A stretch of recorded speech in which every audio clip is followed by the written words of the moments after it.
പ്രണയാമൃതം അവസാന ഭാഗം. രചന കർണൻ സൂര്യപുത്രൻ. അവതരണം ഷാഹുൽ മലയിൽ. എഡിറ്റിംഗ് ഫൈസൽ സി എന്ന് ഊഞ്ഞേരി. സമയം രാത്രി 9 മണി. മരണവീട്ടിലെ ആൾത്തിരക്കൊഴിഞ്ഞ് ചില ബന്ധുക്കളും അയൽപ്പക്കത്തുള്ള 3-4 പേരും ഗിരിയും പിന്നെ കുമാരന്റെ സുഹൃത്ത് വാസുവും മുറ്റത്തിന്റെ കോണിൽ ഇരിക്കുന്നുണ്ട്.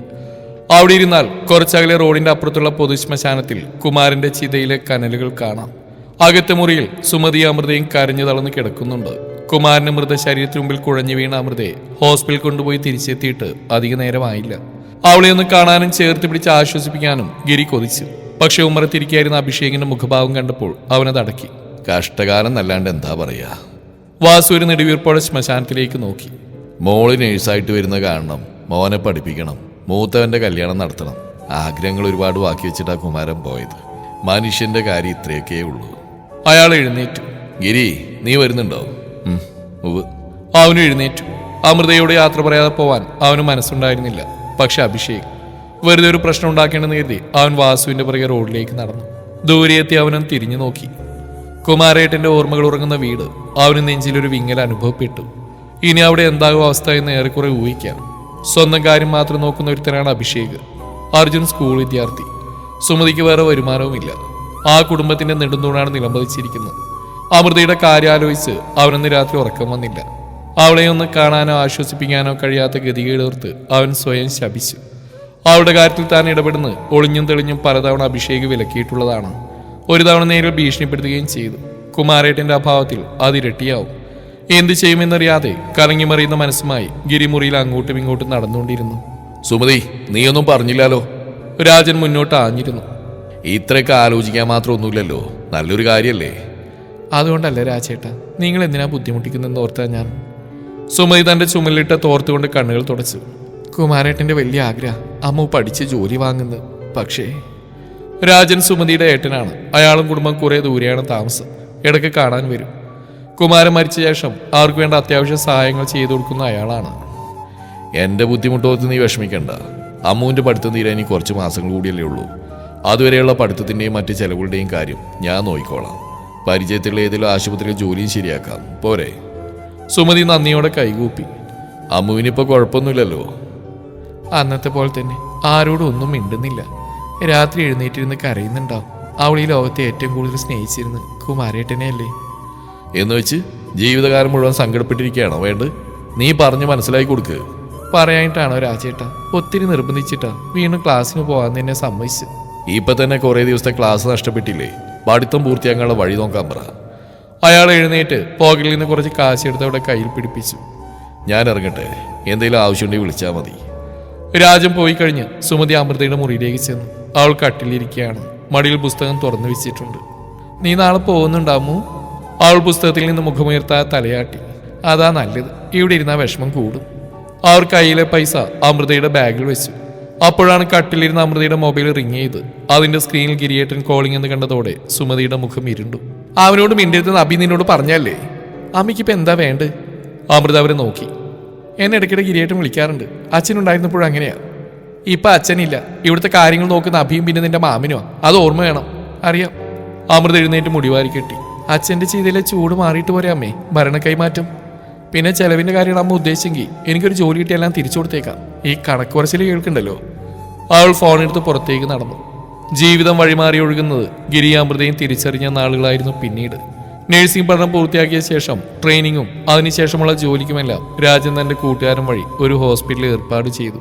ദിവസവും വീട്ടിലേക്ക് വരാനും കഴിയും. പക്ഷേ ഗിരിയുമായുള്ള കൂടിക്കാഴ്ചകൾ വളരെ വിരളമായി. അവൾക്ക് ലീവുള്ള ദിവസങ്ങളിൽ മിക്കപ്പോഴും അവൻ ലോറിയുമായി ദൂരെ എവിടെയെങ്കിലും ആയിരിക്കും. അഭിഷേകിനെ പേടിച്ച് ഫോണിലധികം സംസാരിക്കാനൊന്നും അവൾക്ക് കഴിയാറില്ല. എങ്കിലും ഇത്തിരി നേരം വിശേഷം പങ്കുവെക്കും. ട്രെയിനിങ്ങിന് ശേഷം ആ ഹോസ്പിറ്റലിൽ തന്നെ സ്റ്റാഫ് നഴ്സായി അമൃത ജോലിക്ക് പ്രവേശിച്ച് 1 മാസം തികഞ്ഞപ്പോഴാണ് വിധി അടുത്ത ക്രൂരത കാട്ടിയത്. ഇടയ്ക്കിടെ വരാറുള്ള കാൽവേദന കലശലായപ്പോൾ സുമതിയെയും കൊണ്ട് അമൃതയും അഭിഷേകും ഹോസ്പിറ്റലിൽ ചെന്നു. പരിശോധനകൾക്ക് ശേഷം ഡോക്ടർ അവർക്ക് ബോൺ ക്യാൻസർ ആണെന്ന് സ്ഥിരീകരിച്ചു. അതോടെ എല്ലാം കൂടുതൽ ദുരിതപൂർണമായി. അബി, ഇപ്പൊ ഈ കുടുംബനാഥൻ നീയാ. അതുകൊണ്ടാണ് ഞാൻ ഇക്കാര്യം നിന്നോട് സംസാരിക്കുന്നത്. കീമോതെറാപ്പിക്ക് ശേഷം തളർന്നവശയായ സുമതി ഉറങ്ങുന്നു നോക്കിക്കൊണ്ട് രാജൻ പറഞ്ഞു. അമൃത അത് കേട്ട് മുറിവിട്ടിറങ്ങാൻ ഭാവിച്ചു. നീ ഇതെങ്ങോട്ടാ? എനിക്ക് പറയാനുള്ളത് നിന്റെ ജീവിതത്തെക്കുറിച്ചാ. അതോടെ അവൾ ചുമനും ചാരി നിന്നു. അർജുൻ ഇതൊന്നും ശ്രദ്ധിക്കാതെ അഭിഷേകിന്റെ മൊബൈൽ ഗെയിം കളിക്കുകയാണ്. സുമതിയുടെ അവസ്ഥ നിങ്ങളോട് ഞാൻ പറഞ്ഞു തരണ്ടല്ലോ. ആരോഗ്യം വളരെ മോശ. കുറച്ച് നേരത്തെ അവളുടെ ചില ആഗ്രഹങ്ങൾ എന്നോട് പറഞ്ഞിരുന്നു. അത് സാധിച്ചു കൊടുക്കേണ്ടത് നിങ്ങളാ. എന്താ മാമ? അഭിഷേക് ചോദിച്ചു. നിങ്ങൾ രണ്ടാളുടെയും കല്യാണക്കാര്യം അത് കണ്ടിട്ട് കണ്ണടഞ്ഞാൽ മതിയെന്നാ അവിടെ ഇപ്പോഴത്തെ പ്രാർത്ഥന. അയാളുടെ ശബ്ദമിടറി. ആ പീഡിതപ്പം എന്തായാലും നടത്താൻ പറ്റില്ല. രേഷ്മക്ക് അടുത്ത വർഷമല്ലേ ലീവ് കിട്ടൂ. മാമന്റെ മകൾ രേഷ്മയെ അഭിയേട്ടനെ കൊണ്ട് കെട്ടിക്കുന്നതിനെ കുറിച്ചാണ് പറയുന്നതെന്ന് അമൃതയ്ക്ക് മനസ്സിലായി. അത് പണ്ടേ വാക്കാൽ ഉറപ്പിച്ചതുമാണ്. രേഷ്മ ജോലി കിട്ടി ഖത്തറിൽ പോയിട്ട് കുറച്ചു നാളെ ആയിട്ടുള്ളൂ. അമ്മോ, പിന്നെ ഇപ്പോ നിന്റെ നടത്തണം. അമൃത ഞെട്ടി. എന്റെയോ? അതെന്താ, നിനക്ക് കല്യാണപ്രായമൊന്നും ആയില്ലേ? മാമ, ഞാൻ... അവൾ വാക്കുകൾക്കായി പരതി. പെട്ടെന്ന് നടത്തുന്നൊക്കെ ഉൾക്കൊള്ളാൻ പ്രയാസമായിരിക്കും എന്നറിയാം. പക്ഷെ നമുക്കധികം സമയമില്ല മോളെ. നിന്റെ അമ്മയ്ക്ക് അഥവാ എന്തെങ്കിലും സംഭവിച്ചു പോയാ അമ്മയുടെ ആഗ്രഹം സാധിപ്പിച്ചു കൊടുക്കാൻ പറ്റില്ലല്ലോ എന്നോർത്ത് പിന്നീട് ദുഃഖിക്കേണ്ടി വരരുത്. അതുകൊണ്ടല്ല എനിക്ക്... നീ വന്നേ. അഭിഷേക് അവളുടെ കയ്യിൽ പിടിച്ചു വലിച്ച് പുറത്തേക്ക് ഇറങ്ങി. ദേ, മാമനോടെങ്ങാനും ആ നാറിയുടെ പേര് പറയാനാ ഭാവങ്കി കൊല്ലും ഞാൻ. നിന്നെയല്ല, അവനെ. അടുക്കളയിലെത്തിയ അഭിഷേകം മുരണ്ടു. നാട്ടുകാരെ കൊണ്ട് ഓൾറെഡി നീ അവനെ ചിരിപ്പിക്കുന്നുണ്ട്. അത് മതിയാവാഞ്ഞിട്ടാണോ ഇനി കുടുംബക്കാരെ കൂടി വെറുപ്പിക്കണം? ആകെ സഹായത്തിനുള്ള മാമനാ. അമ്മയുടെ ചികിത്സക്ക് വേണ്ടി ഇപ്പൊ തന്നെ എത്ര രൂപയാ മാമൻ തന്നതെന്ന് എനിക്കറിയോ? അവന്റെ കാര്യങ്ങാനും മാമൻ അറിഞ്ഞാൽ തീർന്നു. ഒരേ ജാതിയാണെങ്കിൽ പ്രശ്നമില്ല. ലോറിക്കാരന്റെ കൂടെ ജീവിക്കാൻ നിന്നെ സമ്മതിക്കാൻ തോന്നുന്നുണ്ടോ? ഏട്ടന് രേഷ്മയെ കിട്ടാതാവുന്ന പേടി അല്ലേ? അതേടി, അവളെ കിട്ടിയ മാമന്റെ 1.5 ഏക്കർ സ്ഥലവും വീടും ഞങ്ങൾക്കുള്ള. പോരായിട്ട് കല്യാണം കഴിഞ്ഞ് അവളെന്റെ ഖത്തറിലേക്ക് കൊണ്ടുപോകും. നിനക്ക് അവന്റെ കൂടെ ജീവിക്കാൻ ഞാൻ എന്റെ ഭാവി കളയണോ? കുടുംബ പാരമ്പര്യം കുലമായ്മയൊക്കെ നോക്കുന്നയാളാ മാമൻ. അദ്ദേഹം നിന്റെ ഈ ബന്ധത്തിന് സമ്മതിക്കില്ല. അതോടെ എന്റെ കാര്യവും മുടങ്ങും. അങ്ങനെ സംഭവിച്ചാ അവനെ കൊന്നിട്ട് ഞാൻ അന്തസ്സായിട്ട് ജയിലിൽ പോകും. അഭിഷേക് അവിടെ അരികിലേക്ക് നീങ്ങുന്നു. അമ്മയ്ക്ക് വേണ്ടിയല്ലേ, സമ്മതിക്ക്. മാമൻ പറയുന്ന അനുസരിച്ചാ കല്യാണ ചെലവ് പോലും പാതിയായി കുറഞ്ഞു കിട്ടും. അമൃത സഹതാപത്തോടെ അവരെ നോക്കി. സ്വന്തം ജീവിതം മാത്രം നോക്കി ജീവിക്കുന്ന അനിയത്തിയുടെ കല്യാണത്തിന് പോലും ലാഭം പ്രതീക്ഷിക്കുന്ന ഒരുത്തൻ. നിനക്ക് മുന്നിൽ 2 വഴികളുണ്ട്. ഒന്നുകിൽ ഈ കുടുംബത്തിന് വേണ്ടി സമ്മതിക്കുക, അല്ലെങ്കിൽ എല്ലാവരെയും വേദനിപ്പിച്ച് അവന്റെ കൂടെ പോവുക. പക്ഷേ അത് കാരണം അമ്മയ്ക്ക് എന്തെങ്കിലും സംഭവിച്ചാ നീ ആയിരിക്കും ഉത്തരവാദി. അച്ഛന് ഞങ്ങളെക്കാൾ നിനക്കായിരുന്നല്ലോ ഇഷ്ടം. അച്ഛന് ഒരിക്കൽ പോലും ജീവിച്ചിരിക്കുമ്പോൾ അമ്മയെ വേദനിപ്പിച്ചിട്ടില്ല. നീ അത് ചെയ്താ അച്ഛന്റെ ആത്മാവിന് സഹിക്കില്ലെന്ന് മറക്കണ്ട. അത്രയും പറഞ്ഞ് അവനകത്തേക്ക് കയറിപ്പോയി. അമൃത കുറച്ചു നേരം അതേ നിൽപ്പ് തുടർന്നു. പിന്നെ നിലത്തേക്കിരുന്ന് കാൽമുട്ടുകളിൽ മുഖം പൊഴുത്തി ശബ്ദമില്ലാതെ കരഞ്ഞു തുടങ്ങി. അമ്പലത്തിന്റെ പരിസരം പതിവിലും അധികം നിശബ്ദമായിരുന്നു. ചെമ്പക ചൂട്ടിൽ ഇരുട്ട് പടർന്നു തുടങ്ങി. ആൽമരത്തിൽ ചേക്കേറുന്ന കിളികൾ പോലും മൗനത്തിലാണെന്ന് ഗിരിക്ക് തോന്നി. അമൃത ദൂരേക്ക് നോക്കി നിൽക്കുകയാണ്. ഇവിടെ വെച്ചാ നമ്മൾ ആദ്യമായിട്ട് കണ്ടുമുട്ടിയത്. ഗിരിയായിട്ട് ഓർക്കുന്നുണ്ടോ? ഗിരി മൂളി. കാലം എത്ര പെട്ടെന്നാ കടന്നുപോയത്. വളരണ്ടായിരുന്നു. എന്നാൽ ഇതൊന്നും അനുഭവിക്കേണ്ടി വരില്ലല്ലോ. അവൻ കേട്ടു നിന്നു. വന്ന കാര്യം ഞാൻ പറയാം. എനിക്ക് ഗിരിയേട്ടനെ ഒത്തിരി ഇഷ്ടമാണ്. ഒരുമിച്ച് ജീവിക്കാൻ തന്നെ ആഗ്രഹിച്ചു. ഇന്നുവരെ തുറന്ന് സമ്മതിച്ചിട്ടില്ലെങ്കിലും ഗിരിയേട്ടനും അങ്ങനെ തന്നെയാണെന്ന് എൻ്റെ വിശ്വാസം. അച്ഛനും അതിൽ എതിർപ്പൊന്നും ഉണ്ടായിരുന്നില്ല. ഗിരിയേട്ടൻ കൊതിച്ച പോലെ ഒരു നേഴ്സിൻ്റെ യൂണിഫോമിൽ മുമ്പിൽ വരണമെന്നും ആ ദിവസം തന്നെ മനസ്സിൽ ഇഷ്ടം തുറന്നു പറയണമെന്നൊക്കെ സ്വപ്നം കണ്ടതായിരുന്നു ഞാൻ. പക്ഷേ സ്വപ്നവും യാഥാർത്ഥ്യവും രണ്ടാണെന്ന് ഇന്ന് തിരിച്ചറിഞ്ഞു. പഠനത്തിന് മാമൻ്റെ പൈസ വാങ്ങണ്ടേ? ഗിരിയേട്ടൻ സഹായിക്കുമെന്ന് പറഞ്ഞിട്ടുള്ളത് ശരിയാ. പക്ഷേ എന്നെ കൊണ്ട് അതിന് പറ്റില്ലല്ലോ. അച്ഛനുള്ളപ്പോൾ ഞാൻ സ്വാതന്ത്ര്യമായിരുന്നു ഗിരിയേട്ട. പക്ഷെ അതിനുശേഷം കഴുത്തിൽ ചങ്ങലിയിട്ടൊരു പട്ടി മാത്രം, തരുന്ന കഴിച്ച് വാരാട്ടുന്ന നന്ദിയുള്ള പട്ടി. അവളുടെ കണ്ടമിടറി. അമ്മയുടെ ആഗ്രഹം, അഭിയേട്ടൻ്റെ അർജുൻ്റെയും ഭാവി, കുടുംബബന്ധങ്ങൾ തകരാതിരിക്കാൻ, അങ്ങനെ കുറേ കാരണങ്ങൾ പറഞ്ഞ് എന്നെ വിൽക്കാനാണ് എല്ലാവരും കൂടി തീരുമാനിച്ചിരിക്കുന്നത്. അമ്മായിയുടെ ബന്ധത്തിലുള്ള ആളാണ്, പേര് വിപിൻ. ഞാൻ ജോലി ചെയ്യുന്ന ഹോസ്പിറ്റൽ മെയിൽ നേഴ്സാണ്. നേരത്തെ അറിയാമെങ്കിലും ഈ കച്ചവടത്തിൽ അയാളാണ് എന്നെ വാങ്ങുന്നതെന്ന് ഇന്ന് രാവിലെ അറിഞ്ഞു. ഇനി ഗിരിയേട്ടൻ പറ, ഞാനെന്ത് ചെയ്യും? അവൾ നിർത്തി. പിന്നെ തുടർന്നു. എല്ലാവർക്കും വേണ്ടി ബലിയാടാവണം, അതോ എൻ്റെ ഇഷ്ടത്തിന് ജീവിക്കണം? ഗിരിയേട്ടൻ വിളിച്ചാൽ ഇപ്പം ഈ ഇട്ടിരിക്കുന്ന ഡ്രസ്സോടെ ഞാൻ ഇറങ്ങി വരും. അങ്ങനെ വന്നാൽ നിനക്ക് സമാധാനമായിട്ട് ജീവിക്കാൻ കഴിയുമോ? ഗിരിയുടെ ചോദ്യം പെട്ടെന്നായിരുന്നു. എനിക്ക് നിന്നെ ഇഷ്ടമാണ്, അല്ല എൻ്റെ പ്രാണം തന്നെയാണ്. പക്ഷെ നിന്നെ കൂടെ കൂട്ടി സുമതി ചേച്ചിയെ വിഷമിപ്പിക്കാൻ താല്പര്യമില്ല. അങ്ങനെ ചെയ്താൽ അത് കുമാരേട്ടനോട് കാണിക്കുന്ന നന്ദികേടാവും. എൻ്റെ നശിച്ച ജീവിതത്തിലേക്ക് നീ വരണ്ട. നിന്റെ മാമനും ബന്ധുക്കൾ എന്തായാലും ഒരു മോശം സ്ഥലത്തേക്ക് പറഞ്ഞേക്കില്ലല്ലോ. അമൃത അവൻ്റെ കണ്ണുകളിലേക്ക് തന്നെ ഉറ്റുനോക്കി. അമ്പലത്തിലെ ലൈറ്റിൻ്റെ വെട്ടത്തിൽ അവിടെ ഈറനണിയുന്ന അവൾ കണ്ടു. നിനക്ക് നല്ലൊരു ഭാവി ഉണ്ടാകുമോ? അത് കളയണ്ട. നമ്മൾ ഒരിക്കലും ചേരുകയില്ല. അതുകൊണ്ട് വീട്ടുകാരനുസരിക്കുക. നിനക്ക് നല്ലവരാൻ ഞാൻ പ്രാർത്ഥിക്കും. കരയാതിരിക്കാൻ അവൻ നന്നേ പണിപ്പെട്ടു. ആ വിഷമം മനസ്സിലാക്കിയിട്ടാവണം അവൾ പിന്തിരിഞ്ഞ് വീട്ടിലേക്കുള്ള വഴിയിലൂടെ നടന്നകന്നു. എന്നാലും നീ കാണിച്ച മോശമായിപ്പോയി ഗിരി. വിവരങ്ങൾ അറിഞ്ഞപ്പോൾ അവൻ്റെ അയൽക്കാരി സൈനബ ദേഷ്യപ്പെട്ടു. കുട്ടിക്കാലം തൊട്ട് അവൻ എന്തുണ്ടെങ്കിലും ഓടിച്ചെന്ന് പങ്കുവെക്കുന്നത് സൈനബയോടാണ്. ആ കുട്ടിയെ നിനക്ക് ഇങ്ങോട്ട് കൊണ്ടുവന്നൂടെ? നിന്നെ മനസ്സിലിട്ടുകൊണ്ട് അവളെങ്ങനെയാടാ വേറൊരുത്തൻ്റെ ഭാര്യയാവുന്നേ? പിന്നെ ഞാൻ എന്തു വേണം സൈനത്ത? എല്ലാവരും നാണം കെടുത്തി അവള് ഭാര്യയാക്കണോ? അതൊക്കെ പ്രേമിക്കുന്നതിന് മുമ്പേ ആലോചിക്കണായിരുന്നടാ. അന്ന് നിനക്ക് അറിയില്ലായിരുന്നോ ഇത് നടക്കില്ലെന്ന്? ഒരു പ്രതീക്ഷ ഉണ്ടായിരുന്നില്ലേ കുമാരേട്ടൻ? അദ്ദേഹം പോയില്ലേ? അതൊക്കെ സമ്മതിച്ചു. പക്ഷെ നീ ഒന്ന് ആലോചിച്ച് നോക്ക്. അച്ഛൻ കഴിഞ്ഞ അവളെ ഏറ്റവും സ്നേഹിച്ചത് നിന്നെയാ. ആദ്യം കുമാരേട്ടൻ, ഇപ്പൊ നീ. രണ്ടാളും നഷ്ടായ അവളെങ്ങനെയാടാ സഹിക്കുക? അവിടെ അമ്മ നഷ്ടമായ അവൾക്ക് സഹിക്കാൻ പറ്റുമോ? എന്താ? സൈനബ് ഒന്നും മനസ്സിലാവാതെ അവനെ നോക്കി. ഇന്നലെ ഉച്ചക്ക് അവിടെ അനിയൻ അർജുൻ കവലിലേക്ക് വന്ന് അമ്മ വിളിക്കുന്നുണ്ടെന്ന് എന്നോട് പറഞ്ഞു. ഞാൻ ചെന്നപ്പോൾ സുമതി ചേച്ചി മാത്രമേ അവിടെ ഉണ്ടായിരുന്നുള്ളൂ. മകളുടെ ഭാവി ഞാൻ തകർക്കരുതെന്നും അങ്ങനെ സംഭവിച്ചാൽ എന്തെങ്കിലും കഴിച്ച് മരിക്കുമെന്നും പറഞ്ഞു. വേദന തിന്നു കഴിയുന്ന അവരുടെ പ്രതീക്ഷയാ മോള് കല്യാണം കഴിക്കുന്നു, പേരക്കുട്ടിയെ കൊഞ്ചിക്കുന്നൊക്കെ. അതില്ലാതായ ഒരു നിമിഷം പോലും ജീവിക്കില്ലെന്ന് എൻ്റെ മുഖത്തോക്കി പറയുമ്പോൾ ഞാൻ എന്ത് ചെയ്യത്ത വാക്കുകൊടുക്കേണ്ടി വന്നു. ഇക്കാര്യം അമൃതക്ക് അറിയോ? ഇല്ല, ഞാൻ പറഞ്ഞ അമ്മയും മോളും വഴക്കാവും. അവരുടെ ആരോഗ്യം വളരെ മോശമാവും. എന്തെങ്കിലും പറ്റിപ്പോയാൽ എനിക്ക് ജീവിതത്തിൽ ഒരിക്കലും സ്വസ്ഥത കിട്ടില്ല. അത് പോട്ടെ, എനിക്ക് ഈ സ്നേഹിക്കുന്നവരെ നഷ്ടപ്പെടുത്തിയ ശീലം. ആദ്യം അച്ഛൻ, പിന്നെ കുമാരേട്ടൻ, ഇപ്പം അമ്മ. സാരമില്ല, എവിടെയെങ്കിലൊക്കെ സന്തോഷമായിട്ട് ജീവിച്ചാൽ മതി. ഒരു കരച്ചിൽ അവൻ്റെ വാക്കുകൾ മുറിച്ചു. സൈനബ അവനെ മാറോട് ചേർത്തു. ഒരു കൊച്ചു കുഞ്ഞിനെ പോലെ അവൻ പൊട്ടിക്കരഞ്ഞു. അപ്പുറത്തെ വീണ്ട ജനാലയിലൂടെ സുജാത കാഴ്ച കാണുന്നുണ്ടായിരുന്നു. ഗിരി, നീ വീട്ടിൽ പോയില്ലേ? ഒരു ചോദ്യം കേട്ട് അവൻ ഞെട്ടിത്തിരിഞ്ഞു. വാസുവായിരുന്നത്. അപ്പോഴാണ് അത്രയും നേരം അമ്പലക്കുളത്തിനരികിരുന്ന് ഭൂതകാലത്തിലൂടെയുള്ള ഒരു സഞ്ചാരത്തിലായിരുന്നു താനെന്ന ബോധം അവന് വന്ന്. ഇല്ല വാസുവേട്ടാ, ഞാൻ വെറുതെ. വാസു ടോർച്ച് ഓഫ് ചെയ്ത് അവൻ്റെ അരികിലിരുന്നു. ആകാശത്ത് പൂർണ്ണചന്ദ്രനെ മേഘം പൊതിയുന്നു. ഇനിയും മഴ വരാൻ സാധ്യതയുണ്ടെന്നാ തോന്നണേ. വാസുവേട്ടൻ എന്തത്ര വൈകിയത്? അമ്പല കമ്മിറ്റി മീറ്റിംഗ് ആയിരുന്നടാ. എല്ലാവരും ഓരോ ജോലി കഴിഞ്ഞ് വന്നിട്ട് വേണ്ട മീറ്റിംഗ് തുടങ്ങാൻ. അതാ വൈകിയത്. അതുപോട്ടെ, ആ കുമാരൻ്റെ മോൻ്റെ പ്രശ്നം എന്തായി? ഓരോ കൂട്ടിയിട്ട് ചെന്ന് ചാടുന്നല്ലേ. അന്വേഷിച്ചിടത്തോളം ഇതുവരെ ലഹരിയൊന്നും ഉപയോഗിച്ചിട്ടില്ല. പക്ഷെ അതിൽ പെടുന്നതിന് മുമ്പ് രക്ഷിക്കണം.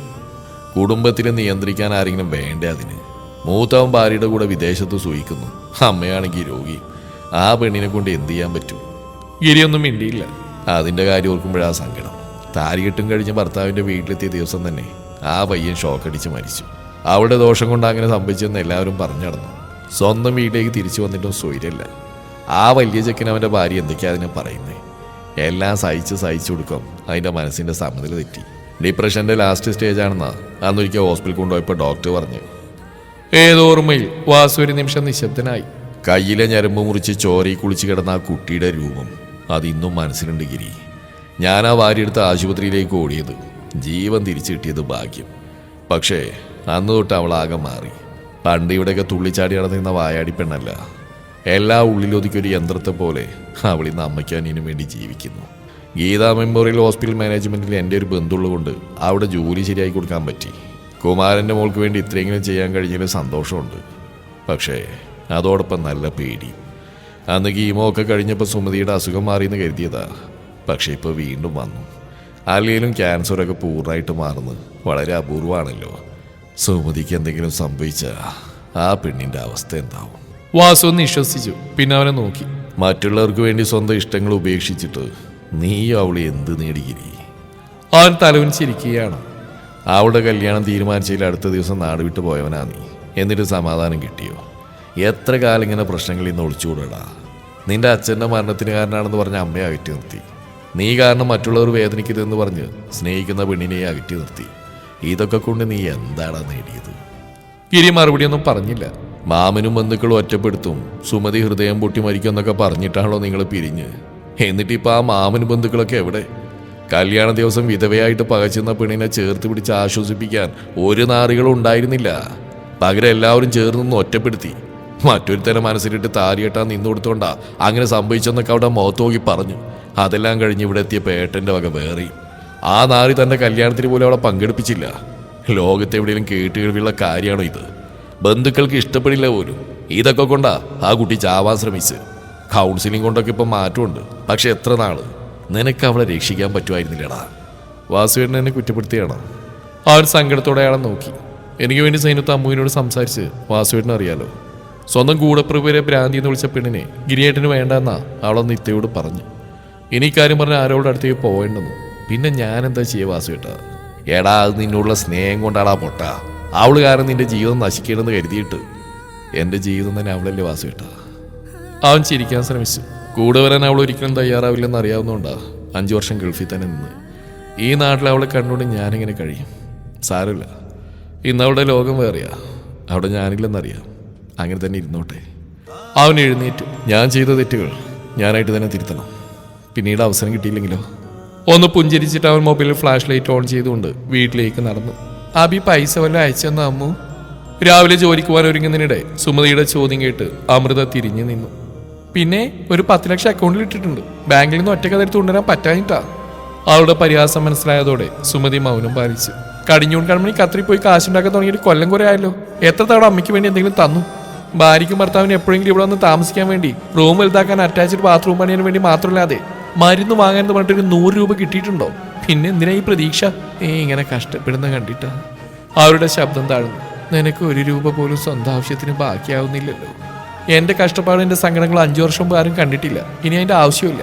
പൈസ ഇല്ലാത്തതുകൊണ്ട് അമ്മയുടെ ചികിത്സ ഇതുവരെ മുടങ്ങിയോ? അർജുന്റെ പഠനം മുടങ്ങിയോ? ഇവിടെ പട്ടിണി എടുക്കേണ്ടി വന്നിട്ടുണ്ടോ? കടം വാങ്ങിയിട്ടാലും ഞാനിതൊക്കെ ചെയ്യുന്നേ നിങ്ങളുടെ മോന്റെ മുന്നിൽ കൈനീട്ടി നിന്ന് ഒറ്റ വാശി കൊണ്ടാ. അതുകൊണ്ട് മേലാ കാശാച്ചേരാൻ വേണ്ടി അങ്ങോട്ട് വിളിക്കരുത്. ഇനി അഥവാ ഞാൻ ചെയ്യുന്നൊന്നും പോരാന്ന് അമ്മയ്ക്ക് തോന്നുകയാണെങ്കിൽ ഒരു വിസ എടുത്ത് മോന്റെ അടുത്തേക്ക് പോയിക്കോ. മരുമോള് 2ാമത് ഗർഭിണിയാണല്ലോ. പേരെടുക്കാൻ ഒരാൾ കൂടെയുള്ള നല്ലതാ. അവൾ ലഞ്ച് ബോക്സ് എടുത്ത് ബാഗിൽ വെച്ചു. നീങ്ങ് വന്നേ. അമൃത അമ്മയുടെ അടുത്തേക്ക് ചെന്നു. അവരവളെ തൻ്റെ അരികിൽ പിടിച്ചിരുത്തി. എൻ്റെ ഭാഗത്ത് ഒരുപാട് തെറ്റുകളുണ്ടെന്ന് അറിയാമോ? വിവരക്കേടാണെന്ന് കരുതി നീ ക്ഷമിക്ക്. നിന്നെ ഇങ്ങനെ കഷ്ടപ്പെടുത്താൻ ചത്താ മതിയെന്ന എൻ്റെ പ്രാർത്ഥന. അമൃത ചിരിച്ചു. എനിക്ക് പിന്നെ ആരാ ഉള്ളത്? അതമ്മ ചിന്തിച്ചോ? ഞാൻ ഈ പരക്കം പായുന്ന കടമ തീർക്കാനല്ല. എനിക്ക് നിങ്ങളൊക്കെ മാത്രമേ ഉള്ളൂ എന്ന് അറിയാവുന്നതുകൊണ്ടാ. പക്ഷേ ഇച്ചിരി സ്നേഹം പോലും കിട്ടാതാവുമ്പോഴാണ് ദേഷ്യം വരുന്നത്. ഓരോ ദിവസം പോയി വരുന്നിടെ ഞാൻ എന്തൊക്കെ അനുഭവിക്കുന്നുണ്ടെന്ന് അമ്മയ്ക്ക് അറിയോ? ഇല്ല, ഞാൻ എൻ്റെ പ്രശ്നങ്ങൾ ആരെയും അറിയിക്കാറില്ല. എന്നിട്ട് നിങ്ങൾക്കൊക്കെ ഞാൻ മോശക്കാരി. അങ്ങനെയൊന്നും പറയല്ലേ അമ്മു? സുമതി അപേക്ഷിച്ചു. നിനക്കൊരു ജീവിതം ഉണ്ടായിക്കാണാൻ ഞാൻ എത്രമാത്രം ആഗ്രഹിക്കുന്നുണ്ടെന്ന് ദൈവത്തിനറിയാം. ഒരിക്കലും അമ്മയുടെ ആഗ്രഹത്തിന് നിന്നതന്നല്ലേ. ഇനി വേണ്ട, എന്നെ വിട്ടേക്ക്. ഞാനിങ്ങനെ ജീവിച്ചോളാം. പിന്നെ അമ്മയുടെ കാലം കഴിഞ്ഞതിന് ശേഷമല്ലേ അപ്പം ഞാനൊരു യാത്ര പോകും. ഒരുപാട് നാടുകളിലൂടെയൊക്കെ കറങ്ങി ഒടുക്കി എന്നെ ആരും തിരിച്ചറിയാത്ത എവിടെയെങ്കിലും മരിച്ചു വീണം. അതാണ് എൻ്റെ ഇപ്പോഴത്തെ ആഗ്രഹം. അവൾ വാച്ചിൽ നോക്കി. അയ്യോ, നേരം വൈകി, ഞാൻ പോട്ടെ. ഭക്ഷണം എല്ലാം തയ്യാറാക്കി വെച്ചിട്ടുണ്ട്. അപ്പുറത്തെ രാജ് ചേച്ചി ഇടയ്ക്ക് വന്ന് അമ്മയെ നോക്കിക്കോളും. മരുന്നെടുത്ത് തരാൻ ഞാൻ ചേച്ചിയോട് പറഞ്ഞിട്ടുണ്ട്. എന്തെങ്കിലും വയ്യായിക്കൊണ്ട് എന്നെ വിളിക്കണം. അമൃത ബാഗും എടുത്ത് പുറത്തേക്ക് ഓടി. രാത്രി പതിവിന് വിപരീതമായി ഗിരി നേരത്തെ വരുന്ന കണ്ടപ്പോൾ സുജാത അമ്പരന്നെങ്കിലൊന്നും ചോദിച്ചില്ല. വേഗം അത്താഴം മേശപ്പുറത്തേക്ക് വെച്ചു. പിന്നെ ഉമ്മറത്തെ ലൈറ്റ് ഓഫ് ചെയ്ത് വാതിലടച്ച് തന്നെ മുറിയിൽ ചെന്ന് കിടന്നു. കുറച്ചു കഴിഞ്ഞ് കാൽപ്പെരുമാറ്റം കേട്ട് അവർ തല ഉയർത്തി നോക്കി. ഗിരി മുറിയുടെ വാതിൽക്കൽ നിൽക്കുന്നുണ്ട്. തല കറങ്ങി വീണ്ടും ഹോസ്പിറ്റലിൽ പോയെന്ന് സേനത്ത് പറഞ്ഞു. എന്താ പറ്റി? അവൻ്റെ ചോദ്യം കേട്ട് സുജാതയ്ക്ക് വിശ്വസിക്കാനായില്ല. 14-ാം വയസ്സിന് ശേഷം ഇന്ന് തൻ്റെ മകൻ തന്നോട് സംസാരിച്ചിരിക്കുന്നു. ഇത് സ്വപ്നമാണോ? ഏയ്, BP ലോ ആയതാ, പ്രശ്നമൊന്നുമില്ല. അവർ തലയിലെ മുറിവ് കെട്ടിയതിലൊന്ന് തൊട്ടുകൊണ്ട് പതിയെ പറഞ്ഞു. വീണപ്പോൾ ചെറുതായിട്ടൊന്ന് മുറിഞ്ഞു, അത്രയേ ഉള്ളൂ. സേനത്ത് പറഞ്ഞ് രക്തം ഒരുപാട് പോയെന്നാണല്ലോ. വയ്യെങ്കിൽ അടങ്ങിയിരുന്നോട്. എന്തിനാ പറമ്പ് വൃത്തിയാക്കാനൊക്കെ ഇറങ്ങിയത്? ശാസിക്കുന്ന പോലെയുള്ളൊരു സംസാരം. ഒരു കരച്ചിൽ സുജാതയുടെ തൊണ്ടക്കുഴിയിൽ തടഞ്ഞു നിന്നു. എന്താണ് സംഭവിക്കുന്നത്? നാളെ ടൗണിലെ ഹോസ്പിറ്റലിൽ പോയി കാണിക്കാം, ഞാൻ വരാം. അവർ തലയാട്ടി. പിന്നെ എതിർവശത്തേക്ക് തിരിഞ്ഞു കിടന്നു. കാലൊച്ച അടുത്ത് വരുന്നതായിട്ട് അറിഞ്ഞപ്പോൾ അവരുടെ ശരീരം വിറച്ചു. അച്ഛൻ മരിച്ച ശേഷം അവൻ ആദ്യമായിട്ടാണ് ആ മുറിക്കുള്ളിലേക്ക് കയറുന്നത്. അമ്മേ, ആ വിളിയിൽ സുജാത മിന്നലടിച്ച പോലെ പുളഞ്ഞു. പക്ഷെ അവർ എഴുന്നേറ്റില്ല. അവൻ്റെ നേരെ നോക്കിയില്ല. അമ്മേ, വീണ്ടും മൃദുവായ ശബ്ദത്തിൽ ഗിരി വിളിച്ചു. പ്രതികരണമില്ല. പക്ഷേ അവർ വിറകൊള്ളുന്ന അവൻ കണ്ടു. നിശബ്ദമായി കരയുകയാണ് അമ്മ.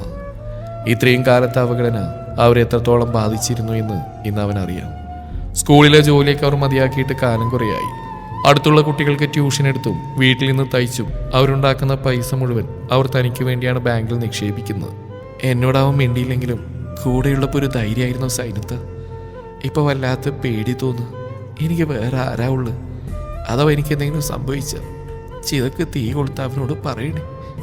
ആ നേരത്തെങ്കിലും ആ വെറുപ്പൊന്ന് മാറ്റിവെക്കാൻ അവനോട് പറയണം. താൻ ഗൾഫിലായിരുന്നപ്പോൾ അമ്മ സൈനത്തയോട് പറഞ്ഞതാണ്. ഒരിക്കൽ വിളിച്ചപ്പോൾ സൈനത്തിൽ നിന്ന് ഈ വാക്കുകൾ കേട്ടതിൻ്റെ അടുത്ത ദിവസം എല്ലാം മതിയാക്കി ഇങ്ങോട്ട് വന്നു. പക്ഷെ ഒരാഴ്ചയായിട്ടും ഒന്നും മിണ്ടാൻ പറ്റിയില്ല. ജാള്യത എന്ത് സംസാരിച്ചു തുടങ്ങുന്നറിയാതെ കുഴങ്ങുകയായിരുന്നു. പക്ഷെ ഇന്ന് വൈകുന്നേരം സൈനത്ത അമ്മ തലകറങ്ങി വീണു അറിയിച്ചപ്പോൾ ധൈര്യം സംഭരിച്ച് മിണ്ടിയതാണ്. ഗിരിമെല്ലെ സുജാതയുടെ കാൽപാദത്തിൽ പിടിച്ചു. അവർ പിടഞ്ഞെഴുന്നേറ്റു. എന്താ നീ കാട്ടിനെ? എന്നോട് ക്ഷമിക്കണം, അത്രമേൽ ആത്മാർത്ഥമായി അവൻ പറഞ്ഞു. അതോടെ സുജാത അവന്റെ ഇരുകൈകളും കൂട്ടിപ്പിടിച്ച് മുഖം അതിലമർത്തി. പിന്നെ ഒരു പൊട്ടിക്കരച്ചിലായിരുന്നു. വർഷങ്ങളായി ഉള്ളിലൊതുക്കി വെച്ചിരുന്നെല്ലാം പുറത്തേക്ക് ആർത്തരച്ചൊഴുകി. തെറ്റുകൾ ഞാനും ചെയ്തിട്ടുണ്ട്. നിന്റെ അച്ഛൻ ഒത്തിരി വിഷമിപ്പിച്ചിട്ടുണ്ട്. പക്ഷെ അദ്ദേഹത്തെ ഞാൻ കൊന്നു എന്ന് നീ പറഞ്ഞില്ലേ? എൻ്റെ ഇഷ്ടത്തിന് കൂടെ ഇറങ്ങി വന്നവളാ ഞാൻ. വഴക്കിട്ടിരുന്ന ആ ഇഷ്ടം ഇല്ലാതായിട്ടല്ല, അന്ന് അങ്ങനെയൊക്കെ സംഭവിച്ചു പോയി. നീ വഴക്കുകൾ മാത്രമേ കണ്ടിട്ടുള്ളൂ. അതിനുശേഷം കെട്ടിപ്പിടിച്ച് ക്ഷമ ചോദിക്കുന്ന കണ്ടിട്ടില്ല. അതാവും ഈ വെറുപ്പിന് കാരണം. കരച്ചിലിനിടയിലൂടെ അവൾ പറഞ്ഞൊപ്പിച്ചു. ഞങ്ങൾ വഴക്കിട്ട് കിടന്ന രാത്രിയില്ല വേണുവേട്ടൻ പോയത്. എൻ്റെ മാനസികാവസ്ഥ എന്താണെന്ന് ഒരിക്കലെങ്കിലും ചിന്തിച്ചിട്ടുണ്ടോ മോനെ? നീ ഒന്ന് ചേർത്ത് പിടിച്ച് മാപ്പ് പറയാനുള്ള അവസരം പോലും കിട്ടാതെ ആ കുറ്റബോധം പേറിയ ഇപ്പോഴും ഞാൻ ജീവിക്കുന്നു. ഓരോ ദിവസവും 1000 തവണ മനസ്സിൽ വേണുവേട്ടനോട് ഞാൻ മാപ്പ് ചോദിക്കുന്നുണ്ട്. മരിക്കാൻ പേടിയുണ്ടായിട്ടല്ല, പക്ഷെ നിന്നെ തനിച്ചാക്കുന്നത് അദ്ദേഹത്തിന് ഇഷ്ടപ്പെടില്ലെന്നറിയാം. അല്ലെങ്കിൽ ഇതിനു മുമ്പ് ഞാൻ സ്വയം അവസാനിച്ചേനെ. ഗിരിയമ്മയെ തന്നിലേക്ക് ചേർത്ത് പിടിച്ചു. ഭർത്താവും പോയി, ആകെയുള്ള മകനും വെറുത്തു. സങ്കടം പറയാനും കരയാനും ആരുമില്ല. നീ സൈനത്തിലൂടെ എല്ലാം തുറന്നു പറയുന്നത് സ്നേഹിക്കുന്നൊക്കെ കാണുമ്പോൾ ഈ അമ്മയുടെ നെഞ്ച് ഇത്ര പിഴയാറുണ്ടെന്നറിയും. എന്റെ സ്ഥാനം അവർക്ക് കിട്ടുമ്പോൾ അസൂയ തോന്നിയിട്ടുണ്ട്. പക്ഷെ ഞാൻ ഈ വിദ്യ അർഹിക്കുന്നെന്ന് അറിയാവുന്നതുകൊണ്ട് എല്ലാം ഉള്ളിലൊതുക്കി കഴിഞ്ഞു. എനിക്ക് വേറൊന്നും വേണ്ട മോനെ. നീ വീട്ടിലുണ്ടായിരുന്നാ മതി. എന്നോട് മിണ്ടിയില്ലേലും കുഴപ്പമില്ല, പക്ഷെ തനിച്ചാകി പോരുത്. ഞാൻ മരിക്കുന്നവരെങ്കിലും എനിക്ക് ആകെ നീയേ ഉള്ളൂ. കരച്ചിലിന് ശക്തി കൂടി. ഗിരി ഒന്നും മിണ്ടാതെ അവരുടെ മുതുകിൽ പതിയെ തട്ടിക്കൊണ്ടിരുന്നു. നെഞ്ചിൽ അമ്മയുടെ കണ്ണുനീർ വീണ് ചുട്ടു പൊള്ളുന്നുണ്ട്. അവന്റെ കണ്ണുകൾ നിറഞ്ഞൊഴുകി. വർഷങ്ങൾക്ക് മുമ്പൊന്ന് മനസ്സോർന്ന് സംസാരിച്ചിരുന്നെങ്കിൽ തീരുമായിരുന്ന ഒരു പ്രശ്നത്തിനാണ് ഇത്രയും കാലം അമ്മയെ അകറ്റി നിർത്തിയിരുന്നത്. അതിനു മാത്രം എന്ത് തെറ്റാണ് അമ്മ ചെയ്ത്? ഭാര്യ ഭർത്താക്കന്മാർ വഴക്കിടുന്ന സാധാരണ സംഭവമാണ്. ഇവിടെയും അങ്ങനെ തന്നെ. പക്ഷെ അന്ന് വഴക്കിട്ട് കിടന്ന അച്ഛന് ഹൃദയാഘാതം കാരണം മരിച്ചു. അച്ഛനെ നഷ്ടപ്പെടുത്തിയ അമ്മയാണെന്ന വിശ്വാസത്തിൽ അവരെ വെറുത്തു, ഒറ്റപ്പെടുത്തി ശിക്ഷിച്ചു. അമ്മ കൂടി പോയാൽ ഈ ലോകത്ത് തൻ്റെ എന്ന് പറയാൻ ആരുമില്ലെന്ന് ചിന്തിച്ചില്ല. ആ വിവേകം വളരെ വൈകിയാണ് വന്ന്. സ്വയം പുച്ഛം തോന്നുന്നു. ഗിരി അമ്മയെ ഒന്നുകൂടി ചേർത്ത് പിടിച്ചു. പുറത്ത് മഴയ്ക്ക് ശക്തി കൂടി. അതുപോലെ സുജാതയുടെ കണ്ണുനീരും പെയ്തിറങ്ങുന്നുണ്ടായിരുന്നു ഇടതടവില്ലാതെ. മാസങ്ങൾ പിന്നെയും കടന്നുപോയി. ആരോഗ്യസ്ഥിതി മോശമായ സുമതിയെ ഹോസ്പിറ്റലിൽ പ്രവേശിച്ചു. സഹായത്തിന് ആരുമില്ലാത്ത കാരണം അമൃത ലീവ് എടുത്ത് കൂടെ നിൽക്കുകയാണ്. രാത്രി സുമതി വേദനയോട് കരച്ചിലായിരുന്നു. ഒരു ഇഞ്ചക്ഷൻ കൊടുത്തോടെ ഉറങ്ങി. അമ്മയെ നോക്കിയിരുന്നതിനാൽ അമൃത ഒരു നിമിഷം പോലും ഉറങ്ങിയില്ല. അതിന് കാരണം തലപൊട്ടുന്ന വേദന അവൾക്ക് അനുഭവപ്പെട്ടു. ഒന്ന് കുളിക്കണം, പക്ഷേ മാറാനുള്ള ഡ്രസ്സുകളില്ല. കൊണ്ടുവന്നൊക്കെ മുഷിഞ്ഞു. വീട്ടിൽ പോകാനും നിവൃത്തിയില്ല. ദിവസം ഒരു നേരം ഫോൺ ചെയ്ത അമ്മച്ചിയുടെ അസുഖവിവരം അന്വേഷിക്കുന്ന അഭിഷേകിനോട് അവൾക്ക് വെറുപ്പ് തോന്നി. ഒരു കണക്കിന് ആരും ഇല്ലാതിരിക്കുന്നതാണ് നല്ലത്. കണക്ക് പറച്ചിൽ കേൾക്കണ്ടല്ലോ. അമ്മ എഴുന്നേൽക്കും മുമ്പ് ഒരു ചായ കുടിച്ചു വരാമെന്ന് അവൾ ചിന്തിക്കുമ്പോഴാണ് അർജുൻ അങ്ങോട്ട് വന്ന്. അവൾ അത്ഭുതപ്പെട്ടു. നീ ഇന്ന് സ്കൂളിൽ പോയില്ലേ? അവനില്ലെന്ന് തലയാട്ടി. പിന്നെ കയ്യിലിരുന്ന പ്ലാസ്റ്റിക് കവർ അവന് നീട്ടി. എന്താ ഇത്? രണ്ടാൾക്ക് മാറാനുള്ള ഡ്രസ്സോ, പിന്നെ രാവിലെ കഴിക്കാനുള്ളത് വാങ്ങി. അവൾ അവിശ്വസനീയതോടെ അവനെ നോക്കി. പിന്നെ കവർ തുറന്നു. ഡ്രസ്സുകളും സോപ്പും ബ്രഷും പേസ്റ്റും എല്ലാം ഉണ്ട്. നീ കഴിച്ചോ? ചേച്ചി കഴിച്ചിട്ട് വേണമെങ്കിൽ വീട്ടിൽ പോയി റെസ്റ്റ് എടുത്തു, വൈകിട്ട് വന്നാൽ മതി. ഏയ് അതൊന്നും സാരമില്ല, അവൾ അത്യധികം സന്തോഷത്തോടെ പറഞ്ഞു. തൻ്റെ അനിയൻ മാറിയിരിക്കുന്നു. അവനിങ്ങനെയൊന്നും ആയിരുന്നില്ല. അഭിയേട്ടനെ പോലെ സ്വന്തം കാര്യം മാത്രം നോക്കി ജീവിക്കുന്ന ഒരാൾ. അതുകൊണ്ട് തന്നെ അവനിൽ യാതൊരു പ്രതീക്ഷയും ഉണ്ടായിരുന്നില്ല. ജീവിതം ആസ്വദിക്കണമെന്ന് മാത്രം ചിന്തിച്ചുകൊണ്ടിരുന്ന അവനാണ് ഇപ്പോൾ തികച്ചും പക്വതയോടെ സംസാരിക്കുന്നത്. അവൻ കൊണ്ടുവന്ന ഫ്ലാസ്കിൽ നിന്ന് ചായ ഗ്ലാസ്സിലേക്ക് ഒഴിച്ചു. നിനക്ക് വേണോടാ? വേണ്ട, അമ്മയ്ക്ക് പെട്ടെന്ന് മാറൂ ചേച്ചി. നിനക്കറിയാലോടാ, ഇതൊരു നിസ്സാര രോഗമൊന്നുമല്ല. ഒരിക്കലും അമ്മ രക്ഷപ്പെട്ടു, പക്ഷെ വീണ്ടും അത് വന്നു. വേദനയില്ലാതെ മരിക്കാൻ പ്രാർത്ഥിക്കാം, അതേ വഴിയുള്ളൂ. അവന് കുറച്ചു നേരം മിണ്ടാതിരുന്നു. ചേച്ചി, ഞാനെന്തെങ്കിലും പണിക്ക് പോയിക്കോട്ടെ? എന്തിന്? ഒത്തിരി കാശ് ചിലവായില്ലേ ഇപ്പൊ തന്നെ. ഞാൻ കൂടി ജോലിക്ക് പോയാ ചേച്ചിക്ക് അതൊരു സഹായാവില്ലേ? അവൾ വാത്സല്യത്തോടെ അവൻ്റെ മുടി പുറകിലേക്ക് ഒതുക്കി വെച്ചു. കാശൊക്കെ എങ്ങനെയും ഉണ്ടാവാം, നീ നന്നായിട്ട് പഠിച്ച് നല്ല നിലയിലെത്തണം, എനിക്ക് അത് മതി. അർജുൻ അവിടെ കവളിൽ ഉമ്മ വെച്ചു. തികച്ചും അപ്രതീക്ഷിതമായിരുന്നു അത്. ഞാൻ ചേച്ചി ഒത്തിരി വേദനിപ്പിച്ചിട്ടുണ്ട്, കളിയാക്കിയിട്ടുണ്ട്, പറഞ്ഞനുസരിക്കാതിരുന്നിട്ടുണ്ട്. സോറി ചേച്ചി, ഇനി അങ്ങനെയൊന്നും ഉണ്ടാവില്ല. അമൃതയുടെ കണ്ണു നിറഞ്ഞുപോയി. ഞാൻ എൻ്റെ ഫ്രണ്ട്സിനെയൊക്കെ വിട്ടു ചേച്ചി, ഇനി ഒരു കുഴപ്പത്തിനും പോയില്ല. അതുപോലെ അബിയേട്ടൻ്റെ നമ്പരും ബ്ലോക്ക് ചെയ്തു. അതെന്തിനാ? ഏട്ടനും എടുത്തിയമ്മയൊന്നും ചേച്ചി കുറ്റം പറയാറേ ഉള്ളൂ. ഇനി അത് കേൾക്കാൻ എനിക്ക് ഇഷ്ടമല്ല. അവർ പറഞ്ഞോട്ടെ, എനിക്കത് ശീലായി. ഭ്രാന്തി എന്ന വിളിപ്പേര് ചാർത്തി തന്ന് ഏട്ടനാ. അർജുൻ അവിടെ വായ പൊത്തി. എൻ്റെ ചേച്ചിക്ക് ഭ്രാന്തില്ല. ചേച്ചിയെ മനസ്സിലാക്കാത്തവർക്ക് ആ ഭ്രാന്ത്. എനിക്കും ആ ഭ്രാന്തുണ്ടായിരുന്നു ചേച്ചി, പക്ഷേ ഇപ്പം മാറി. അവൻ പ്ലേറ്റിലേക്ക് ദോശയും കറിയും വിളമ്പി. പിന്നെ ഒരു കഷ്ണം ദോശ മുറിച്ച് കറിയിൽ മുക്കി അവളുടെ വായിക്ക് നേരെ നീട്ടി. ഇനി ഒരിക്കലും ഞാൻ കാരണം എൻ്റെ ചേച്ചി കരയില്ല, കരയിക്കാൻ മറ്റുള്ളവർ വിടുകയുമില്ല. ഒഴുകുന്ന കണ്ണുനീർ തുടക്കാതെ അമൃതവായ തുറന്ന ഭക്ഷണം സ്വീകരിച്ചു.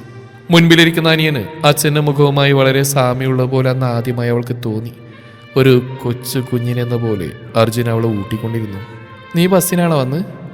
ആഹാരം കഴിച്ച ശേഷം അമൃത ചോദിച്ചു. അല്ല, നമ്മുടെ ഗിരിയേട്ടൻ കൊണ്ടുവിട്ടാ. ആര്? ഗിരിയേട്ടൻ. അത്യന്തം വെറുപ്പോടെ മാത്രമാണ് അവൻ പണ്ട് ഗിരിയേട്ടൻ്റെ പേര് വിളിച്ചിരുന്നത്. ഓട്ടോയ്ക്ക് എന്തോ പണിയുണ്ട്, വൈകുന്നേരം തിരിച്ചു പോകും. അപ്പം എന്നെ കൂട്ടാനും കൂടി വരാമെന്ന് പറഞ്ഞു. എന്താണ് സംഭവിക്കുന്നതെന്നറിയാതെ അമൃത കുഴങ്ങി. ഇത് യാഥാർത്ഥ്യം തന്നെയാണോ, അതോ പണ്ട് വന്ന പോലെ ഏതോ വിഭ്രാന്തിയോ? അറിയില്ല. സുമതി ഉറക്കത്തിൽ നിന്നുണർന്ന് ഞെരങ്ങിയപ്പോൾ രണ്ടുപേരും അവരുടെ അരികിലേക്ക് ചെന്നു. നാളുകൾക്ക് ശേഷം പറമ്പിലെ കാട് വെട്ടിത്തെളിച്ച് വൃത്തിയാക്കിയാണ് അർജുൻ. അമൃത ഒരു പാത്രത്തിൽ കഞ്ഞിവെള്ളവുമായി അങ്ങോട്ട് എത്തി. മതിയടാ, നിനക്ക് വയ്യാതാവും. ഇതിപ്പോൾ തീരും. ഇനി കുറച്ച് പച്ചക്കറി വിത്തുകൾ വാങ്ങി നടണം. നീ ഫുൾ ടൈം കൃഷിക്കാരനാവാനാണോ പരിപാടി? അവൻ വെള്ളമായി കുടിച്ചു. നല്ലതല്ലേ, ഒരു ഭാഗത്ത് പച്ചക്കറി, പിന്നെ കുറേ പശുക്കളും ആടുകളും കോഴി താറാവ്. ആകെ 10 സെന്റ് സ്ഥലം, അതിലാ വീട്. ബാക്കിയുള്ള സ്ഥലത്ത് നീ പറഞ്ഞൊക്കെ ഉണ്ടാക്കേണ്ടത്. മനസ്സ് വെച്ചാൽ നടക്കാത്തായിട്ട് എന്തുണ്ട് ചേച്ചി? ദേ ചേർക്കാം, പെട്ടെന്ന് പോയി കുളിക്കാൻ നോക്ക്, ഇല്ലേ ചൊറി. അവൾ പാത്രം തിരികെ വാങ്ങി നടക്കുമ്പോഴാണ് റോഡരികിൽ ഒരു ഓട്ടോ വന്ന് നിന്ന്. അതിൽ നിന്ന് ഗിരിയും സുജാതയും ഇറങ്ങി. അല്ല, ഇതാര് ഗിരിയേട്ടനോ? അർജുൻ തൂമ്പ നിലത്തേക്കിട്ട് മുറ്റത്തേക്ക് ചെന്നു. പാ ടീച്ചറെ. അർജുൻ വിനയത്തോടെ ക്ഷണിച്ചു. അമൃത പകച്ചു നിൽക്കുകയാണ്. അർജുൻ ക്ലീനിങ് ആയിരുന്നോ? ആ, ചെറുതായിട്ട്. മൊത്തം കാടുപിടിച്ചിടക്കായിരുന്നു. അവൻ അമൃതയുടെ നേരെ തിരിഞ്ഞു. ചേച്ചി എന്ന് അന്ന് വിട്ടിക്കുന്നത്, വീട്ടിലെ ആളൊന്നുണ്ടില്ലേ, പോയി ചായിട്. ഒരു കാരണവരുടെ ഭാഗത്തോട് അർജുൻ പറയുന്ന കേട്ടപ്പോൾ അവൾ നിനക്ക് ഞാൻ വെച്ചിട്ടുണ്ടെന്ന അർത്ഥത്തിൽ അവനെയും നോക്കി. പിന്നെ വേഗത്തിൽ അടുക്കള ഭാഗത്തേക്ക് നടന്നു. സുജാതയും ഗിരിയും വീടിനകത്തേക്ക് കയറി. സുമതി കട്ടിൽ കിടക്കുകയാണ്. അതിഥികളെ കണ്ടതും അവർ എഴുന്നേൽക്കാൻ ഭാവിച്ചു. വേണ്ട, കിടന്നു. സുജാത തടഞ്ഞു. പിന്നെ അവിടെ അരികിലിരുന്നു. ഗിരി ചുമരും ചാരി നിൽക്കുകയാണ്. ഇപ്പം എങ്ങനെയുണ്ട് സുമേ? കുഴപ്പമില്ല, ഇടയ്ക്ക് സഹിക്കാൻ പറ്റാത്ത വേദന വരും. അപ്പം തോന്നും ചത്താ മതിയെന്ന്. ഇതുങ്ങളെ വെറുതെ കഷ്ടപ്പെടുത്തണ്ടല്ലോ.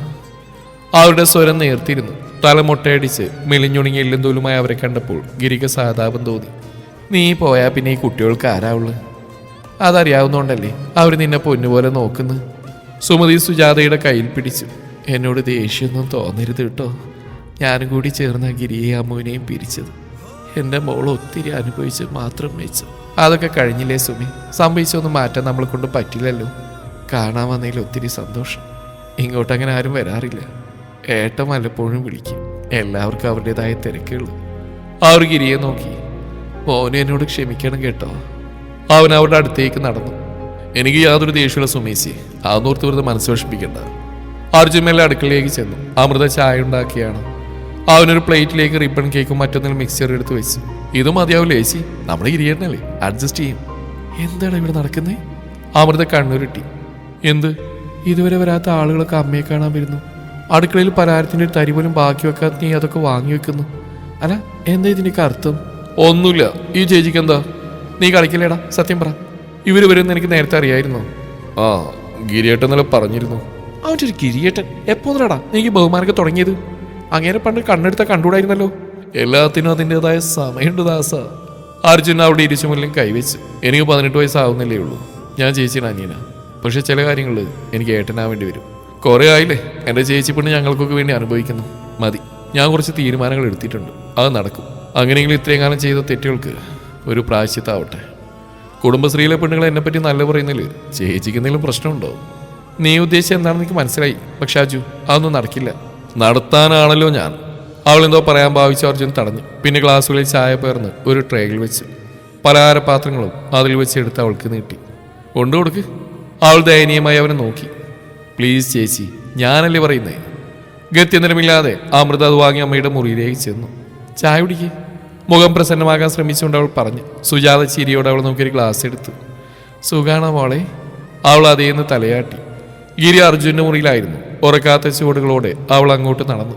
അവൻ ബെഡിൽ നിന്നൊരു മാസിക വായിക്കുകയായിരുന്നു. ചായ. ഗിരി തലയുയർത്തി. പിന്നെ ചായ ഗ്ലാസ് എടുത്തു. ഇന്ന് ഓഫാണോ? അതെ. അടുത്തേതെങ്കിലും ഹോസ്പിറ്റലിൽ ശ്രമിച്ചുകൂടെ? ഇത്രയും ദൂരത്തെ യാത്ര ഒഴിവാക്കാമല്ലോ. ശ്രമിക്കുന്നുണ്ട്. അഭിഷേക് വിളിക്കാറില്ലേ? ആ, വല്ലപ്പോഴും അമ്മയെ വിളിക്കും. പിന്നെ നീണ്ട മൗനം. ചായ കുടി തീർത്ത് അവൻ ഗ്ലാസ് തിരികെ നൽകി. അവൾ പുറത്തിറങ്ങാൻ തുടങ്ങി. അമ്മു. അവൻ്റെ വിളി. അമൃതയുടെ ഹൃദയമിടിപ്പ് വർദ്ധിച്ചു. പക്ഷെ അവൾ തിരിഞ്ഞില്ല. അതേ നിൽപ്പ് തുറന്നു. ഞങ്ങൾ വന്ന് അറിയാൻ ഗിരിയേട്ടാ, പക്ഷെ വേണ്ട. അന്ന് സൈന്യത്തെയോട് പറഞ്ഞു തന്നെയാ ഇന്നും പറയാനുള്ളത്. നടക്കില്ല. അതിൻ്റെ കാരണം ഞാൻ ചോദിച്ചു. ഞാൻ ഗിരിയേട്ടന് ചേരില്ല, അത് തന്നെ കാരണം. ഗിരിപതി അവളുടെ അടുത്തേക്ക് ചെന്നു. അവന്റെ ശ്വാസം തന്റെ പിൻകഴുത്തിൽ പതിയുന്നറിഞ്ഞതോടെ ഹൃദയഭിത്തികൾ ഭേദിച്ച് രക്തം പുറത്തേക്ക് ഒഴുകുമെന്ന് അമൃത ഭയന്നു. അമ്മ പോലും എന്നോട് ക്ഷമിച്ചു. എന്നിട്ടും നിനക്കതിന് കഴിയുന്നില്ലേ അമ്മ? ഗിരിയേട്ടനൊരു തെറ്റും ചെയ്തിട്ടില്ലല്ലോ. ആരെങ്കിലും ചേർന്നെൻ്റെ വിധി തീരുമാനിച്ചു. ഞാൻ ഇങ്ങനെയായി. ആ ജീവിതത്തിലേക്ക് എനിക്ക് ഗിരിയേട്ടനെ വലിച്ചിടാൻ വയ്യ. ആർക്കും ശല്യാവാതെ ഞാൻ എങ്ങനെയും കഴിഞ്ഞോട്ടെ. അങ്ങനെ നിന്നെ വിടാൻ ഞാൻ ഉദ്ദേശിച്ചിട്ടില്ലെങ്കിലോ? ഗിരി പുറകിലൂടെ അവളെ കെട്ടിപ്പിടിച്ചു. അവൾക്ക് കുതിരി മാറാൻ ശ്രമിച്ചെങ്കിലും കഴിഞ്ഞില്ല. 5 വർഷമായില്ലേടി 2 ഇടങ്ങളിൽ നമ്മളിങ്ങനെ കിടന്ന് ഉരുകുന്നു. മതി, ഇനി അങ്ങോട്ട് എനിക്ക് നിന്നെ വേണം. അവൾ പിടഞ്ഞുകൊണ്ടിരുന്നു. ഒടുവിൽ തളർന്ന് തോൽവി സമ്മതിച്ച അവളെ ഗിരി തിരിച്ചിർത്തി മാറോട് ചേർത്തു. മറ്റുള്ളവരുടെ സന്തോഷത്തിന് വേണ്ടി സ്വപ്നങ്ങൾ ഉപേക്ഷിക്കുന്ന ഒരുപാട് പേരുണ്ടാകുമോ ഈ നാട്ടിൽ? ചിലർക്കൊക്കെ അതുകൊണ്ട് നല്ല വന്നിട്ടുണ്ടാവും. എന്നാൽ മറ്റു ചിലർക്ക് നമ്മുടെ അതേ വിധിയായിരിക്കും. ദൈവം വീണ്ടും ഒരു അവസരം നമുക്ക് തന്നു. വേണ്ടെന്ന് പറയില്ലേടി. എനിക്ക് നീലായി ജീവിക്കാൻ പറ്റുന്നില്ല. അമൃത പൊട്ടിക്കരഞ്ഞുകൊണ്ട് അവൻ്റെ മാറിൽ മുഖമമർത്തി. കുമാരേട്ടനുണ്ടായിരുന്നെങ്കിൽ നമുക്കിതൊന്നും അനുഭവിക്കേണ്ടി വരില്ലായിരുന്നു. ഗദ്ഗതത്തോടെ കൂട്ടിച്ചേർത്തുകൊണ്ട് ഗിരി അവൾ ഇറുകിയപ്പെടാന്നു. അമ്മു സമ്മതിക്കുമോ? സുജാത ആശങ്കയോടെ അർജുനെ നോക്കി. സമ്മതിപ്പിക്കും. ചേച്ചിക്കൊന്നും ഗിരിയേട്ടനെ ഇഷ്ടമാണ്. അഭിഷേക് പ്രശ്നം ഉണ്ടാക്കില്ലേ മോനെ? അങ്ങനോട് പോകാൻ പറ. ഓരോരുത്തർക്കും അവരവരുടെ ജീവിതം തിരഞ്ഞെടുക്കാനുള്ള സ്വാതന്ത്ര്യമില്ലേ? കുടുംബ പാരമ്പര്യം, കുലമഹിമ, കോപ്പ് അതും പറഞ്ഞുകൊണ്ട് ഏതെങ്കിലും ഒത്തിരി മുറ്റത്ത് കയറിയാ മുട്ടുകാരെ ഞാൻ തല്ലി ഒടിക്കും. അമ്മ ഈ അവസ്ഥയിലായിട്ട് തിരിഞ്ഞു നോക്കാത്ത ഒരുത്തനും ഇനി ഇവിടുത്തെ കാര്യങ്ങൾ ഇടപെടണ്ട. തൻ്റെ ഏട്ടനെയാണ് അവൻ ഉദ്ദേശിച്ചെന്നറിഞ്ഞിട്ടും സുമതി പുഞ്ചിരിച്ചതേയുള്ളൂ. അപ്പുറത്തെ മുറിയിൽ അമൃതയുടെ കരച്ചിൽ നേർത്തു വന്നു. അപ്പോഴവൾ ഗിരിയുടെ മാറിൽ ഒട്ടിച്ചേർന്ന് നിൽക്കുകയാണ്.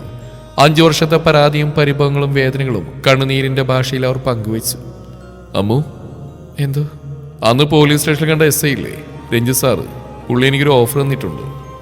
എന്ത്? ഒരു തിരക്കഥ എഴുതാൻ അഡ്വാൻസും കിട്ടി. കൊള്ളാലോ. സിനിമയ്ക്കാണോ? അതെ, നമ്മുടെ കഥ അങ്ങ് എഴുതിയാലൂടി. ആളുകൾ മനസ്സൊന്ന് തണുപ്പിക്കാനും സിനിമ കാണുന്നത്. നമ്മുടെ ഈ ദുരന്ത കഥയ്ക്ക് 8 നിലയിൽ പൊട്ടു. എന്നാ വേണ്ടല്ലേ? ഞാനൊരു കാര്യം ചോദിച്ചിട്ട് ഗിരിയേട്ടാ. എന്താ? അർജുൻ എങ്ങനെയാ മാറ്റിയെടുത്ത്? നിനക്ക് അവനോട് ചോദിക്കായിരുന്നില്ലേ? പലതവണ ചോദിച്ചു, അവൻ പറയുന്നില്ല. അതത്ര വലിയ ആനക്കാര്യമൊന്നുമില്ല. നിന്റെ അനിയന് സ്കൂളിലൊരു പ്രേമം, ഒരു പെണ്ണിനോട്. ആ പെണ്ണിനോട് ഇവന്റെ ഒരു കൂട്ടുകാരനും പ്രേമം. എടാ ഭയങ്കര. എന്നിട്ട് ഇവന്റെ കൂടെ നടന്നിട്ട് മറ്റവൻ ആ പെണ്ണിനെ വളച്ചെടുത്തു. ഇതറിഞ്ഞ ഇവൻ പോയി അവനെ തല്ലി. സ്കൂളിൽ പ്രശ്നമായി. രക്ഷിതാവിനെ വിളിച്ചുകൊണ്ട് വന്നിട്ട് ക്ലാസ്സിൽ കയറിയാൽ മതിയെന്ന് പ്രിൻസിപ്പൾ പറഞ്ഞു. തല്ലുകൊണ്ടവന്റെ ചേട്ടനും കൂട്ടുകാരും ഇവനെ തിരിച്ചടിക്കുന്നു കേട്ടോടെ ബാക്കിയുള്ള ഫ്രണ്ട്സ് മുങ്ങി. നന്നായി, അങ്ങനെ തന്നെ വേണം. എന്നിട്ട് ഇവനിവിടെ വന്ന് എന്നോട് പറയാൻ പറ്റുമോ? സ്കൂളിൽ പോകാനും വയ്യ, ഇവിടെ ഇരിക്കാനും വയ്യ. ചെറുക്കം വല്ലാത്തൊരു മാനസികാവസ്ഥയിലായി. ഇവന്റെ ക്ലാസ്സിലൊരു പെൺകുട്ടിയുടെ അച്ഛൻ എൻ്റെ ഒരു പരിചയക്കാരനാണ്. വേറൊരു ആവശ്യത്തിന് ഞാനൊരു വീട്ടിൽ പോയപ്പോഴാണ് കാര്യങ്ങളൊക്കെ അറിഞ്ഞു. മറ്റേ തല്ലുകൊണ്ട് ചെക്കൻ്റെ ഏട്ടൻ ഇച്ചിരി അലമ്പാ. ഇവനെ കിട്ടിയാൽ നല്ലത് കൊടുക്കും. ഞാനിവനെ പിടിച്ചെടുത്ത് കാര്യങ്ങൾ ചോദിച്ചു. ആദ്യമൊന്നും പറയാൻ കൂട്ടാക്കിയില്ല.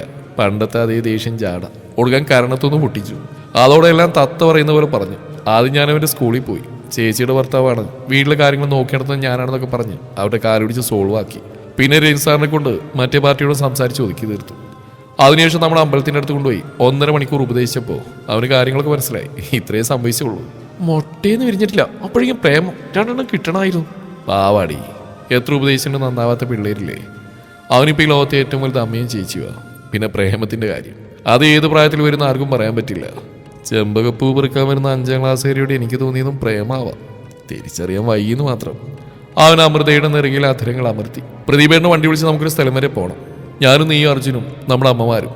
എവിടേക്ക്? പണ്ടൊരുപാട് കൊതിച്ചിട്ടും കൊണ്ടുപോകാൻ ആളില്ലാതെ ഞാൻ മാറ്റിവെച്ചൊരാഗ്രഹം. പിന്നീട് അതിനുള്ള അവസരങ്ങളുണ്ടായിട്ടും പോയിട്ടില്ല. ഗുരുവായൂർ കണ്ണനെ കാണാൻ. ആ നടയിൽ വെച്ച് നിന്റെ കഴുത്തിൽ എനിക്കൊരു താലി കെട്ടണം. തിരിച്ചു വന്ന് വളരെ ചുരുക്കം പേർക്കൊരു സദ്യ. അവളൊന്നും മിണ്ടാതെ അവന്റെ മാറിലെ ചൂട് ആസ്വദിച്ച് നിൽക്കുകയാണ്. ഇതുവരെ നടന്നൊക്കെ മറന്നേക്ക്. നമുക്ക് നമ്മുടെ അമ്പലവിടുത്തെ ചെമ്പകമരവും ആമ്പൽക്കുളമൊക്കെ മദീനെ അങ്ങോട്ട്. അമൃത മുഖമുയർത്തി അവനെ നോക്കി. അവൻ പ്രണയത്തോടെ അവളുടെ ചുണ്ടുകളിൽ ചുംബിച്ചു. മുറിയിലേക്ക് വരികയായിരുന്ന അർജുൻ അതുകൊണ്ട് പുറകിലേക്ക് വലിഞ്ഞു. പിന്നെ നേരത്തെ ചിരിയോടെ മുറ്റത്തേക്ക് ഇറങ്ങി. തണുത്ത കാറ്റ് അവനെ തഴുകിക്കൊണ്ട് വീടിനകത്തേക്ക് കടന്നുപോയി.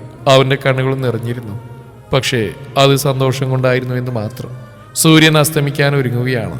സന്തോഷകരമായ ഒരു പ്രഭാതത്തിന് വേണ്ടിയുള്ള കാത്തിരിപ്പ്. ഈ കഥ ഇവിടെ അവസാനിക്കുന്നു. നിങ്ങളുടെ അഭിപ്രായങ്ങൾ കമൻറ്റുകളായി രേഖപ്പെടുത്തുക.